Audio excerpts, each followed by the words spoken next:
Welcome. റഹ്മാനാണ്. Cancer or neoplasm pathology ഇതിലെ രണ്ടാമത്തെ വീഡിയോ ആണിത്. ഈ വീഡിയോയിൽ നമ്മൾ പറയാം ബിനൈൻ ട്യൂമറും മാലിഗ്നന്റ് ട്യൂമറും തമ്മിലുള്ള വ്യത്യാസമാണ് നമ്മൾ പ്രധാനമായിട്ടും പറയാം. സോ നമ്മൾ characteristic features of benign and malignant tumour പറയുമ്പോൾ തന്നെ ബിനൈനും മാലിഗ്നന്റും തമ്മിലുള്ള കോൺട്രാസ്റ്റിംഗ് ഫീച്ചേഴ്സും നമ്മൾ പറയും. Characteristics and contrasting features of benign and malignant tumour ആണ് നമ്മൾ ഇവിടെ പറയാം. സോ കഴിഞ്ഞ വീഡിയോയിൽ നമ്മൾ എന്താണ് നിയോപ്ലാസിയ എന്ന് പറഞ്ഞു, അതിന്റെ ഡെഫിനേഷൻ പറഞ്ഞു, then how we name cancers എന്നുള്ള കാര്യം പറഞ്ഞു, different types of cancers. So ഇത്രയാണ് കഴിഞ്ഞ വീഡിയോയിൽ പറഞ്ഞത്. സോ ഇതിപ്പോൾ സെക്കൻഡ് വീഡിയോ ആണ്. സോ നമ്മൾ മനസ്സിലാക്കിയതും മനസ്സിലാക്കേണ്ടതുമായ കുറച്ച് കാര്യങ്ങൾ ഞാൻ ഒന്ന് പറഞ്ഞു കഴിഞ്ഞാൽ, cancer cells originate from single progeny of cells. ഒറ്റ ഒരു പ്രോജനിയിൽ നിന്നാണ് ഉണ്ടാകുന്നത്. സോ അതുകൊണ്ട് തന്നെ ദേ ഹാവ് മോണോക്ലോണാലിറ്റി അല്ലെങ്കിൽ മോണോക്ലോണാൽ ആണ് എന്ന് നമ്മൾ മനസ്സിലാക്കി. സോ ചിലതിൽ ചിലപ്പോൾ രണ്ട് തരം or more germ cells type ഒക്കെ ഉണ്ടാകും. അതിനെ നമ്മൾ മിക്സഡ് ട്യൂമർ എന്നായിരിക്കും വിളിക്കുക. ആൻഡ് ക്യാൻസർ സെൽസ് നമ്മുടെ നോർമൽ സെൽസിന്റെ അവ അനുസരിക്കുന്ന ഗ്രോത്ത് കൺട്രോളിംഗ് സിഗ്നൽസ് ഒന്നും അനുസരിക്കുന്നില്ല. So cancer cells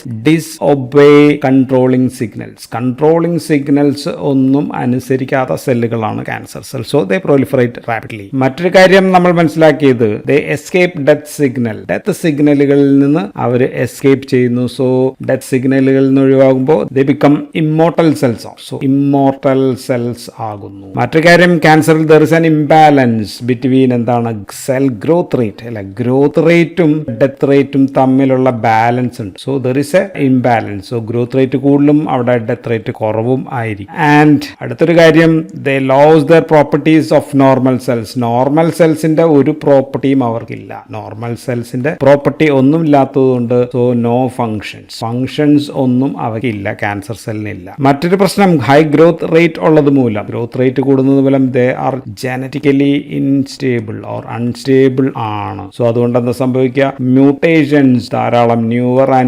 mutations can be cause, അല്ലെങ്കിൽ അതിനുള്ള സാധ്യതകൾ വർദ്ധിച്ചാണ് ആ സെല്ലുകളിൽ ഇരിക്കുക. ഏഴാമത്തൊരു കാര്യം, ദേ ഡിവൈഡ് ആൻഡ് ഡിവൈഡ്. ഒരു പ്രത്യേക സ്ഥലത്ത് ഡിവൈഡ് ചെയ്യുമ്പോഴത്തേക്കും they have the property of invasion. High invasion, local invasion കൂടുതലായിരിക്കാം. ആൻഡ് എട്ടാമത്തെ കാര്യം നമ്മൾ മനസ്സിലാക്കി വെക്കേണ്ടത്, ചിലപ്പോൾ അതുക്കും മേലെ ഇൻവേഷനും കഴിഞ്ഞ് they travel from one site, ഒരു സൈറ്റിൽ നിന്ന് മറ്റൊരു സൈറ്റിലേക്ക് ഇവയ്ക്ക് ട്രാവൽ ചെയ്യാൻ പറ്റും, ഡിസ്റ്റന്റ് സൈറ്റിലേക്ക് പോകാൻ പറ്റും. So they can cos distant metastasis. So distant metastasis ഉണ്ടാക്കാനും പറ്റും. അപ്പോൾ ഇനി നമ്മൾ പറയാൻ പോകുന്നത് ക്യാരക്ടറിസ്റ്റിക് ഫീച്ചേഴ്സ് ഓഫ് ട്യൂമറിന്റെ ക്യാരക്ടറിസ്റ്റിക് ഫീച്ചേഴ്സിനെ പറ്റിയാണ് നമ്മൾ പറയാം. ആൻഡ് ഇത് നമ്മൾ പറയുന്നത് പല ഹെഡിങ്ങിലാണ്. ഒന്ന് നമ്മൾ പറയാ about there clinical features and also there gross features. മൊത്തത്തിൽ പുറമേയുള്ള ആ ഗ്രോസ് ഫീച്ചേഴ്സ്. സോ ഇത് രണ്ടും വെച്ചിട്ട് നമുക്ക് പറയാം. രണ്ടാമത്തത് നമ്മൾ പറയാ ഗ്രോത്ത് റേറ്റ് വെച്ചിട്ട് നമ്മൾ പറയും. ആൻഡ് മൂന്നാമത്താണ്, ഇത് വെച്ചിട്ടൊന്നും നമുക്ക് കൃത്യമായിട്ട് കാര്യങ്ങളൊന്നും പറയാൻ പറ്റില്ല. ബട്ട് മൂന്നാമത്തെ ദിസ് വൺ,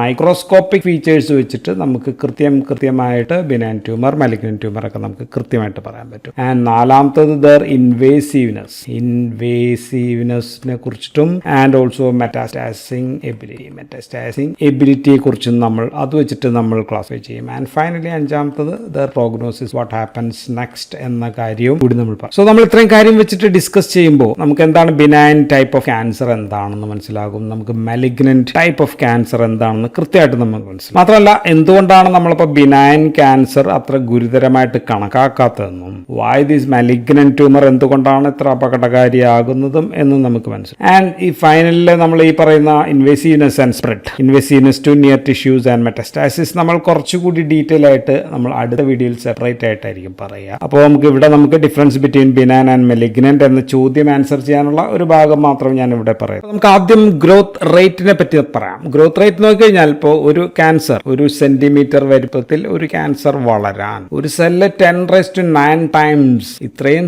വർദ്ധിക്കണം. അപ്പോഴാണ് ഒരു സെന്റിമീറ്റർ ഒക്കെ ആവുള്ളൂ. എങ്കിൽ മാത്രമേ നമുക്കത് കണ്ടുപിടിക്കാൻ പറ്റുന്ന ഒരു പരുവത്തിലേ ആവത്തുള്ളൂ. സോ കണ്ടുപിടിക്കാൻ പറ്റുന്ന പരുവത്തിലാവുമ്പോഴത്തേക്കും ഇത്രയും തവണ ഇരട്ടിച്ചിട്ടുണ്ടാകും എന്ന് കൂടി ജസ്റ്റ് മനസ്സിലാക്കും. അപ്പോൾ ഒരു ലംബ്, ഇപ്പോൾ സ്കിന്നിന് പുറത്തൊക്കെയാണ് ചെറിയ ലംബ് ഒക്കെ വരും. ഓക്കെ, സോ നോർമൽ ടിഷ്യൂസിനെ അപേക്ഷിച്ചിട്ട് cancer growth of tumour cells അത് കൂടുതലാണ്. നമുക്കറിയാം എന്ത് തരം ക്യാൻസർ ആയാലും ദേ പ്രൊലിഫറേറ്റ് റാപ്പിഡ്ലി. പക്ഷേ ബിനൈൻ ആണെങ്കിൽ ഫസ്റ്റ് പോയിന്റ് ആണ്. അപ്പോൾ ബിനൈൻ ആണെങ്കിൽ ദേ ഗ്രോ സ്ലോലി എന്ന് നമുക്ക് എഴുതാം. കമ്പയർഡ് ടു ഇതിനെ അപേക്ഷിച്ചിട്ട് ഇത് ഗ്രോ സ്ലോലി ആണ്. രണ്ടിലും ഗ്രോത്ത് ഓഫ് റേറ്റ് കൂടുതലാണ്, ഇൻക്രീസ് മൈറ്റോട്ടിക് റേറ്റ് ഒക്കെ ഉണ്ടെങ്കിലും ഇത് കുറച്ച് സ്ലോ ആണ്. And malignant cells they grow more rapidly അങ്ങനെ എഴുതാം. മോർ റാപ്പിഡ്ലി എന്ന് എഴുതിയാലാണ് കുറച്ചും കൂടി ഒരു കൃത്യത വരിക. ഇത് ഗ്രോ സ്ലോലി ആണ്. എല്ലായിടത്തും എക്സെപ്ഷൻസ് ഉണ്ട് കേട്ടോ. എങ്കിലും സാധാരണ ജനറലി നമുക്ക് benign grow slowly slowly and malignant gross rapidly. So ഇതാണ് നമ്മുടെ ഗ്രോത്ത് റേറ്റിനെ പറ്റിയുള്ള ഫസ്റ്റ് പോയിന്റ് ഇതാണ്. ആൻഡ് റേറ്റ് ഓഫ് ഗ്രോത്ത് നമ്മൾ എങ്ങനെ പറയാം? റേറ്റ് ഓഫ് ഗ്രോത്ത് നമ്മൾ പറയാം ഡബ്ലിംഗ് ടൈം ആണ്. ഒരു സെല്ല് 2 ആവാനുള്ള സമയം, ആ 2 സെല്ല് 4 ആവാനുള്ള സമയം, 4, 8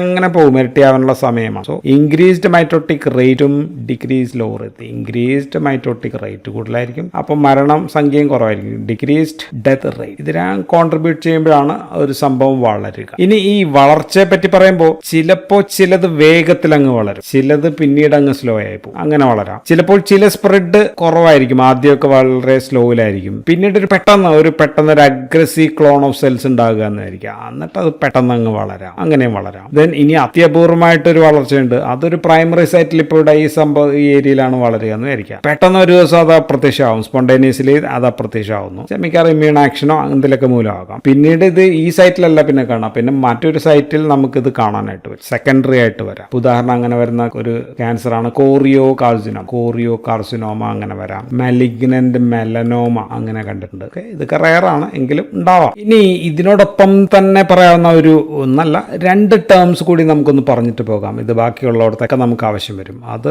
ഡിഫറൻസിയേഷൻ ആണ് ഒരു ടേം, ഡിഫറൻസിയേഷൻ. ആൻഡ് രണ്ടാമത്തെ ടേം എന്ന് പറയുന്നത് അനാപ്ലാസിയ.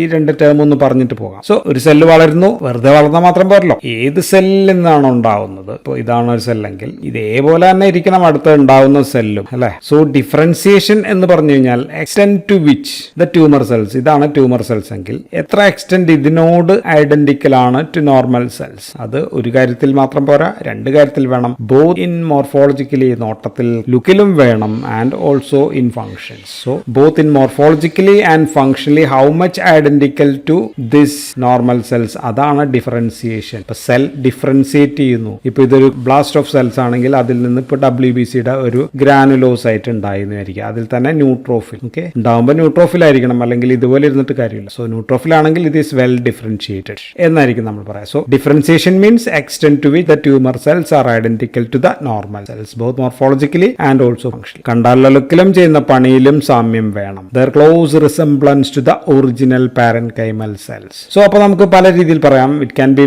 വെൽ ഡിഫറൻഷിയേറ്റഡ്, നന്നായിട്ട് ഡിഫറൻഷിയേറ്റ് ചെയ്തിട്ടുണ്ട് എന്ന് പറയാം, അല്ലെങ്കിൽ പൂർലി ഡിഫറൻഷിയേറ്റഡ്, മോഡറേറ്റ്ലി ഡിഫറൻഷിയേറ്റഡ്, അങ്ങനെയൊക്കെ പല, അല്ലെങ്കിൽ ഒട്ടും റിസംബ്ലൻസ് ഇല്ല, undifferentiated or no resemblance. So if it is undifferentiated or no resemblance ആണെങ്കിൽ നമ്മൾ ഉപയോഗിക്കുന്ന വാക്കാണ് അനാപ്ലാസ്റ്റിക് അല്ലെങ്കിൽ അനാപ്ലാസിയ എന്ന് നമ്മൾക്ക് അതിനെ വിളിക്കും. സോ അപ്പോൾ നമുക്ക് ഇവിടെ പറയേണ്ടത് വ്യത്യാസമാണ്. അപ്പോൾ രണ്ടാമത്തെ പോയിന്റ് ആയിട്ട് നമുക്ക് പറയാവുന്നത് ഇൻ ബിനൈനിൽ മിക്കവാറും ഇറ്റ് ഈസ് വെൽ ഡിഫറൻഷിയേറ്റഡ് ആണ് വെച്ച് കഴിഞ്ഞാൽ ഒറിജിനൽ പാരൻകൈമൽ സെല്ലുകളെ പോലെ തന്നെ ആയിരിക്കും ക്യാൻസർ സെല്ലിൽ ഇരിക്കുക. അപ്പോൾ ഇതിനകത്തോ ഇൻ മലിഗ്നന്റ് നമുക്ക് രണ്ടാമത്തെ പോയിന്റ് പറയാവുന്നത് it is poorly differentiated to അനാപ്ലാസ്റ്റും ഡിഫറൻസിയേഷൻ ഇല്ലാത്ത അവസ്ഥ വരെ വരാൻ depends upon what type of cancer and degree of cancer. പിന്നെ നമുക്ക് second is clinical and also gross features. Clinical and gross features വെച്ചിട്ട് നമ്മൾ പറയുകയാണെങ്കിൽ ബിനൈനിൽ സ്ലോ ഗ്രോയിങ് ആണ് നമ്മൾ പറഞ്ഞു. സോ റിമെയിൻ ആസിംപ്റ്റോമാറ്റിക്, പ്രശ്നങ്ങളോ അസുഖങ്ങളോ ഒന്നും ആൾക്കില്ല, റിമെയിൻ ആസിംപ്റ്റോമാറ്റിക് ആണ്. ഇവിടെയും ആദ്യകാലത്ത് ആസിംപ്റ്റോമാറ്റിക് തന്നെയാണ്. ഇപ്പോൾ സബ്ക്യൂട്ടേനിയസ് ടിഷ്യൂ ഒക്കെ ആണെങ്കിൽ അതിനിടയിൽ ഒരു മുഴയാണ് സബ്ക്യൂട്ടേനിയസ് ലിപ്പോമ എന്ന് പറയുന്ന ഒരു മുഴയായിരിക്കും. ഇത് സാധാരണ ഇങ്ങനെയുള്ളത് വലിയ പ്രശ്നങ്ങളൊന്നുമില്ല. പക്ഷെ ഇതേ സംഭവം തന്നെ നെർവസ് ടിഷ്യൂലാണെങ്കിലോ, നെർവസ് ടിഷ്യൂവിൽ ഒരു മഴ വന്നു കഴിഞ്ഞാൽ അത് മെനിഞ്ചിയോമയായി. മെനിഞ്ചിയോമ ആകുമ്പോൾ ചുറ്റുപാടുമുള്ള സെല്ലുകൾക്കൊക്കെ ഭയങ്കര പ്രശ്നം ഉണ്ടായിട്ട് സീരിയസ് ആകും. സോ സാധാരണ രീതിയിൽ സീരിയസ് പ്രശ്നമൊന്നുമില്ല, പക്ഷെ ചിലപ്പോഴെങ്കിലും അപൂർവമായിട്ട് സീരിയസ് പ്രശ്നങ്ങൾ ഉണ്ടാകും. മാലിഗ്നന്റ് ആണെങ്കിൽ ആദ്യം അസിംപ്റ്റോമാറ്റിക് ആണ്, വേഗത്തിലാണ് വളർച്ച, പിന്നീട് അത് പുറത്തേക്ക് വരാം. പുറത്തേക്ക് അൾസറേറ്റ് ടു ദ സർഫസ്, പുറത്തേക്ക് മുറിവായിട്ട് പുറത്തേക്ക് വരാം. ചുറ്റുമുള്ള സെൽസ് ടിഷ്യൂലേക്ക് ലോക്കലി ഇൻവേഡ് ചെയ്യാം, തള്ളിക്കയറാം. ആൻഡ് സിസ്റ്റമിക് ഫീച്ചേഴ്സ് എന്ന് പറയുമ്പോഴത്തേക്കും വെയിറ്റ് ലോസ് ഉണ്ടാകാം, അനോറെക്സിയ ഉണ്ടാകാം, അനീമിയ വിളർച്ച ഉണ്ടാകാം, ദെൻ ഇടവിട്ടുള്ള പനി, അങ്ങനെയൊക്കെയുള്ള പ്രശ്നങ്ങളൊക്കെ സിസ്റ്റമിക് ഫീച്ചേഴ്സ് ഒക്കെ ഉണ്ടാകാം. ഈ ഗ്രോസ് ഫീച്ചേഴ്സ് കൊണ്ടൊന്നും യൂഷ്വലി നമുക്കിത് കണ്ടുപിടിക്കാനോ ബിനൈൻ ആണെന്നോ മാലിഗ്നന്റ് ആണെന്നോ ട്യൂമർ ആണെന്നോ പറയാൻ പോലും പറ്റില്ല. പക്ഷെ അങ്ങനെയുള്ള ലക്ഷണങ്ങളും അല്ലെങ്കിലും ചെറിയ കളർ ചേഞ്ച്, ടെക്സ്ചർ ചേഞ്ച് ഒക്കെ ആ ഭാഗത്ത് ഉണ്ടാകും എന്ന് നമുക്ക് മനസ്സിലാക്കാം. സോ ഗ്രോസ് ഫീച്ചേഴ്സ് നോക്കിക്കഴിഞ്ഞാൽ ഇൻ ബിനൈൻ സാധാരണ യൂഷ്വലി സൈസ് ഈ സ്മോൾ ആയിരിക്കും, ചെറുതായിരിക്കും. ആൻഡ് മാലിഗ്നന്റ് ആണെങ്കിൽ ഓഫൺ ലാർജ്, വലിയ സൈസ് ആയിരിക്കും. ആൻഡ് ഇതിന്റെ ഷേപ്പ്, ബിനൈനിലെ ഷേപ്പ് നോക്കിക്കഴിഞ്ഞാൽ ഇറ്റ് മേ ബി സ്ഫെറിക്കൽ ആയിരിക്കാം, അല്ലെങ്കിൽ ഓവോയിഡ് ആയിരിക്കാം. ആൻഡ് ഇവിടെ ആണെങ്കിൽ ഷേപ്പ് ഈസ് ഇറഗുലർ ആയിരിക്കും, ഇറഗുലർ ഷേപ്പ് ആവാനാണ് സാധ്യത. ആൻഡ് ഇനി ഇതിന്റെ ബൗണ്ടറീസ് നമ്മൾ നോക്കിക്കഴിഞ്ഞു കഴിഞ്ഞാൽ ബിനൈൻ യൂഷ്വലി എൻകാപ്സുലേറ്റഡ് ആണ്. എൻകാപ്സുലേറ്റഡ് എന്ന് വെച്ചാൽ ഇവിടെ ആണെങ്കിൽ ക്യാൻസർ എങ്കിൽ കൃത്യം ഡിമാർക്കേഷൻ ഉണ്ടായിരിക്കും, അല്ലെങ്കിൽ വെൽ സർക്കംസ്ക്രൈബ്ഡ്. സോ നമ്മൾ അതിന് പറയാ എൻകാപ്സുലേറ്റഡ് ഓർ വെൽ സർക്കംസ്ക്രൈബ്ഡ് എന്നാണ് പറയുക. സർക്കംസ്ക്രൈബ്ഡ് എന്ന് നമ്മൾ പറയും. ചുറ്റുമുള്ള ഭാഗങ്ങളായിട്ട് സെപ്പറേഷൻ ഉണ്ടാവും. ഇത് ഇവിടെയാണ് തടിപ്പുള്ള ഭാഗം, ബാക്കിയുള്ള ഭാഗത്ത് ബാധിക്കുന്നില്ല. ആൻഡ് മാലിഗ്നന്റ് ആണെങ്കിൽ പൂവർലി സർക്കംസ്ക്രൈബ്ഡ് ആണ് and no encapsulation, so not encapsulated ആണ്. പക്ഷെ malignant can extend to adjacent tissues. ഇവിടെയാണ് ക്യാൻസർ ഉള്ളെങ്കിൽ ഇവിടെ അഡ്ജസെന്റ് ടിഷ്യൂസിലേക്ക് ഇങ്ങനെ കയറിയിരിക്കുക. മിക്കവാറും ചിലപ്പോൾ കയറിയിട്ടുണ്ടാവണമെന്നില്ല, ഇവിടെ കയറാവുന്ന പരിധിയിൽ നിൽക്കുകയാണെങ്കിൽ നമ്മൾ ക്യാൻസർ ഇൻസിറ്റു എന്നായിരിക്കും നമ്മൾ പറയുക. ചിലപ്പോൾ യൂഷ്വലി മിക്കവാറും തന്നെ invaded to the surrounding tissues. മാത്രമല്ല മാലിഗ്നന്റ് ട്യൂമറിൽ നമുക്ക് സെക്കൻഡറി ചേഞ്ചസ് നമുക്ക് കാണാൻ പറ്റും. ഇപ്പോൾ കൂടുതലായിട്ട് അവിടെ ഹെമറേജ്, അല്ലെങ്കിൽ കൂടുതലായിട്ട് ബ്ലഡ് വെസൽസ് ഒക്കെ ഒരുപാട് ഉണ്ടാകും. ദെൻ ഇൻഫാർക്ഷൻ അല്ലെങ്കിൽ അൾസറേഷൻ, അങ്ങനെയൊക്കെയുള്ള പ്രശ്നങ്ങളുണ്ടാകും. ഇപ്പോൾ ഇത് തന്നെ സാർക്കോമയിലാണെങ്കിൽ നമ്മൾ നേരത്തെ പറഞ്ഞാണ് ഫിഷ് ഫ്ലഷ് ലൈക്ക് അപ്പിയറൻസ് ആയിരിക്കും. കാർസിനോമ ആണെങ്കിൽ കുറേം കൂടി ഫേം ആയിട്ടുള്ള ഒരു അപ്പിയറൻസ് ആയിരിക്കും ഉണ്ടാവുക. ബിനൈനില് ചുറ്റുപാടുമുള്ള ടിഷ്യൂസ് കംപ്രസ്ഡ് ആണ്. സറൗണ്ടിങ് ടിഷ്യൂസ് ആർ കംപ്രസ്ഡ് ആണ് എന്ന് നമുക്ക് പറയാൻ പറ്റും. പക്ഷെ മാലിഗ്നന്റിൽ നമ്മൾ പറഞ്ഞു ചുറ്റുപാടുമുള്ള ടിഷ്യൂസിലേക്ക് ഇൻവേഡഡ് ആണ് എന്ന് നമ്മൾ ഓൾറെഡി പറഞ്ഞു. ആൻഡ് ബിനൈനിൽ ഇതിൽ സെക്കൻഡറി ചേഞ്ചസ് ഉണ്ട്. ഇതിനകത്ത് സെക്കൻഡറി ചേഞ്ചസ് കുറവാണ്. ബ്ലഡ് സപ്ലൈ, ആൻജിയോജെനിസിസ് അങ്ങനെയൊക്കെ ഉള്ളത് കുറവാണ്. പുതിയ ബ്ലഡ് സപ്ലൈ ഉണ്ടാകുന്നത് കുറവാണ്. നമ്പർ ഓഫ് കാപ്പിലറീസിലേക്ക് കുറവ് മൂലം ഇൻഫ്ലമേഷൻ, ഇൻഫാർഷൻ അങ്ങനെയൊക്കെയുള്ള പ്രശ്നങ്ങളെല്ലാം ഇവിടെ കുറവാണ്. സോ നമ്മളപ്പോൾ മൈക്രോസ്കോപ്പിലൂടെ ഈ ഭാഗം ഒന്ന് നോക്കിക്കഴിഞ്ഞാൽ മൈക്രോസ്കോപ്പിക് ഫീച്ചേഴ്സ് ആണ് അപ്പോൾ ഇനി നമുക്ക് പറയേണ്ടത്. ജസ്റ്റ് ഇവിടെ നിന്ന് തുടങ്ങിയാൽ ഇൻ ബിനൈനിലാണെങ്കിൽ more or usually resemble, so very important point, resemble to the original tissue അല്ലെങ്കിൽ parent tissue. Degree of differentiation കൂടുതലാണ്. So resemble to the original tissue ആണ് ബിനൈനിൽ. ഇവിടെ അങ്ങനെയല്ല. ഇവിടെ മലിഗ്നന്റിൽ ടിഷ്യൂവേ പുതിയതാണ്. So poor resemblance. സോ ഇതാണ് അതിന്റെ ഫൈനൽ. പുവർ എടുത്ത് നോക്കിക്കഴിഞ്ഞാൽ ഇതുമായിട്ട് ഒരു സാമ്യം ഉണ്ടാവണമെന്നില്ല. So in benign more differentiation ഉണ്ട്. In malignant it is more anaplasia ആണ്, അനാപ്ലാസ്റ്റിക് ആണ് എന്ന് പറയാം. അപ്പൊ ബിനൈനിൽ നമ്മൾ പറഞ്ഞത് almost original type of cells തന്നെ ആയിരിക്കും അല്ലെ. Cells are original to the അവിടെ ഉള്ള ഏത് സെൽസ് ആണോ അതേപോലെ തന്നെ ആയിരിക്കും. ആൻഡ് ഇവിടെ നമ്മൾ നോക്കി കഴിഞ്ഞാൽ സെൽസ് ആർ ഹാവിംഗ് മെറ്റാപ്ലാസിയ എന്ന് പറഞ്ഞു കഴിഞ്ഞാൽ റിവേഴ്സിബിൾ ചേഞ്ച് ഓഫ് സെൽസ് ആണ്. Reversible change of cells. ഇപ്പോൾ ഉദാഹരണം പുകവലിക്കാരിൽ ക്യാൻസർ ഉള്ള ആൾക്കാർ നോക്കി കഴിഞ്ഞാൽ അവിടെ ബ്രോങ്കയിൽ സാധാരണ ഉള്ളത് കോളുംനാർ ടൈപ്പ് ഓഫ് സെൽസ് ആണ്. അതിങ്ങനെ പ്രഷർ വിത്ത്സ്റ്റാൻഡ് ചെയ്യാനായിട്ട് അത് become now stratified squamous type of cells ആയിട്ട് മാറിയിട്ടുണ്ടാവും. സോ സെൽസേ മാറിക്കഴിഞ്ഞു. ഇനി വേറൊരു ക്യാൻസർ ബാരറ്റ്സ് ഇസോഫാഗസ്, അതിൽ നോക്കിക്കഴിഞ്ഞാൽ അവിടെ സ്ക്വാമസ് സെൽസ് ആയിരുന്നു ഉണ്ടായിരുന്നത്. അത് become columnar type of cells ആയി മാറിയിട്ടുണ്ടാവും. സോ ഇതാണ് malignant transformation. So metaplasia means malignant transformation. സെല്ലുകളുടെ രീതിയൊക്കെ മാറും. ആൻഡ് ഇവിടെയുള്ള സെൽസ് ഇപ്പൊ നമ്മൾ ഹൈ പവർ മൈക്രോസ്കോപ്പിലൂടെ നോക്കിക്കഴിഞ്ഞാൽ സെൽസ് ബിക്കം ഡിസ്പ്ലേസിയ ഉണ്ട്. ഡിസ്പ്ലേസിയ മീൻസ് റിവേഴ്സിബിൾ ആണ്. റിവേഴ്സിബിൾ ചേഞ്ച് ഒക്കെ ഉണ്ടായിട്ടുണ്ടാവും. പക്ഷെ ഇവിടെ ഡിസ്പ്ലേസിയ എന്ന് വെച്ചാൽ pre malignant and reversible condition ആണെങ്കിൽ ഇവിടെ ഫുൾ ഡിസ്പ്ലേസിയ അല്ല, ഇവിടെ അനാപ്ലാസിയ ആയി കഴിഞ്ഞു എന്ന് നമുക്ക് കാണാൻ പറ്റും. സോ മോർഫോളജിക്കലി ഫംഗ്ഷനലി എല്ലാം ഡിഫറെന്റ് ടൈപ്പ് ഓഫ് സെൽസ് ആയിട്ടുണ്ട് മാലിഗ്നന്റ് ട്യൂമറിൽ. അപ്പൊ ഇനി നമുക്ക് മൈക്രോസ്കോപ്പിക് ഫീച്ചേഴ്സ്. മൈക്രോസ്കോപ്പിക് ഫീച്ചേഴ്സ് ആണ് മോസ്റ്റ് ഡിസ്റ്റിങ്ക്ട് പ്രോപ്പർട്ടി നമ്മൾ പറയാ. ബിനൈൻ ആണോ മാലിഗ്നന്റ് ആണോ എന്ന് പറയുന്നത് പാത്തോളജിസ്റ്റ് ആണ് പറയാ. സോ നമ്മൾ ഓൾറെഡി പറഞ്ഞു ബിനൈനിൽ റിസംബിൾ ടു നോർമൽ ടിഷ്യൂ അല്ലെ, റിസംബിൾ ടു നോർമൽ ടിഷ്യൂ. ആ ഭാഗത്തെ ടിഷ്യൂ അങ്ങനെയാണ്. ഇവിടെ പൂവർ റിസംബ്ലൻസ് ആണ്. ഞാൻ വെറുതെ വീണ്ടും എഴുതുന്നത് മാത്രമേ ഉള്ളൂ ആണ്. അപ്പൊ ഫസ്റ്റ് ആദ്യത്തെ നമ്മൾ പറയുന്നത് അബൌട്ട് ദർ പൊളാരിറ്റി ആണ്. Polarity means cells lose their polarity എന്ന് പറഞ്ഞു കഴിഞ്ഞാൽ ഇപ്പൊ ഉദാഹരണം ഇത് ബേസൽ മെമ്പറൈൻ ആണെന്ന് വിചാരിക്കുക. ഇതൊരു സെല്ലിരിക്കുന്നു, ഇവിടെയും സെല്ലുകൾ ഇങ്ങനെ ഇരിക്കുകയാണെങ്കിൽ സാധാരണ ന്യൂക്ലിയസ് ഇങ്ങനെ ആയിരിക്കും ഇവിടെ ഇരിക്കുക. ഓക്കെ, ഇത് മാലിഗ്നന്റ് ആണ്. ഞാൻ ആദ്യം വരയ്ക്കാം. ഇങ്ങനെ വരച്ചു കഴിഞ്ഞാൽ എന്താ വ്യത്യാസം നോക്കിക്കഴിഞ്ഞാൽ നമുക്ക് കാണാൻ പറ്റുന്നത് പൊളാരിറ്റി എന്ന് പറഞ്ഞു കഴിഞ്ഞാൽ സെൽസിന്റെ ന്യൂക്ലിയസ് അവയുടെ ബേസൽ മെമ്പറൈനിന്റെ അടുത്തേക്ക് കൂടുതൽ അടുത്തിരിക്കും നോർമലിനകത്ത്. സോ ഇൻ ബിനൈൻ ട്യൂമറിലാണെങ്കിൽ polarity is maintain. Basal polarity എന്നാണ് അതിന് പറയാം. ബേസൽ പൊളാരിറ്റി ഈസ് മെയിൻറ്റെയിൻഡ് ആണ്.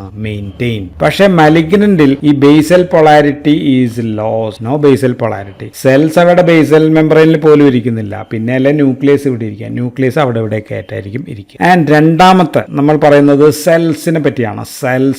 സെൽ ഷോ പ്ലിയോമോർഫിസം ഷോ ചെയ്യുന്നു എന്ന് പറഞ്ഞു കഴിഞ്ഞാൽ മാലിഗ്നന്റ് സെൽസ് ആണ്. ഇത് നോ പ്ലിയോമോർഫിസം. ഇവിടെ ഷോ പ്ലിയോമോർഫിസം എന്ന് പറഞ്ഞാൽ മാലിഗ്നന്റ് സെൽ ഷോ പ്ലിയോമോർഫിസം എന്ന് പറഞ്ഞാൽ പല സൈസും ഷേപ്പുമാണ്. ഇപ്പൊ ഞാൻ ഇവിടെ വരച്ചത് ശരിയല്ല സത്യത്തിൽ. ഇങ്ങനെ വരയ്ക്കുകയാണെങ്കിൽ ഈ സെൽ ഇങ്ങനെ ഇരിക്കുന്നു, ഈ സെൽ ഇങ്ങനെ ഇരിക്കുന്നു, ഈ സെൽ ഇങ്ങനെ ഇരിക്കുന്നു, ഈ സെൽ ഇങ്ങനെയൊക്കെ ആയിരിക്കും ഇരിക്കുക. സോ പല സൈസും ഷേപ്പുമുള്ള സെൽസ് ആയിരിക്കും മാലിഗ്നന്റിൽ നമ്മൾ കാണുക. ആൻഡ് മൂന്നാമത്തെ കണ്ടീഷൻ, ഈ ന്യൂക്ലിയസ് ടു സൈറ്റോപ്ലാസം റേഷ്യോ എന്ന് വെച്ചാൽ ഇതൊരു സെല്ലാണെങ്കിൽ ഈ ന്യൂക്ലിയസും സൈറ്റോപ്ലാസും തമ്മിൽ ഒരു റേഷ്യോ ഉണ്ട്. നമ്മൾ അതിനെ NC റേഷ്യോ എന്നാണ് പറയുക. സാധാരണ രീതിയിൽ അത് 1:4 to 1:6 ആയിരിക്കും. Benign nucleus to NC ratio is maintained or same ആയിരിക്കും, 1:4 ഒക്കെ തന്നെ ആയിരിക്കും. പക്ഷെ ഇവിടെ ദാറ്റ് ഈസ് 1:2, അതിന്റെ nucleus to cytoplasmic ratio is 1:1 എന്ന് വെച്ചാൽ ഇത് സെല്ലാണെങ്കിൽ അത്രയും തന്നെ വലുതായിരിക്കും മിക്കവാറും അതിന്റെ ന്യൂക്ലിയസും സെല്ലും തമ്മിലുള്ള ആ സൈറ്റോപ്ലാസ്മവും തമ്മിലുള്ള റേഷ്യോ ഈസ് ഇൻക്രീസ്ഡ് എന്നല്ല നമ്മൾ പറയാം, സെയിം ആകുന്നു എന്ന് പറയാം. ന്യൂക്ലിയസ് വലുതാകാം അല്ലെങ്കിൽ സെല്ലിന്റെ സൈറ്റോപ്ലാസം ചെറുതായിട്ടുണ്ടാകും. അടുത്ത പ്രശ്നം,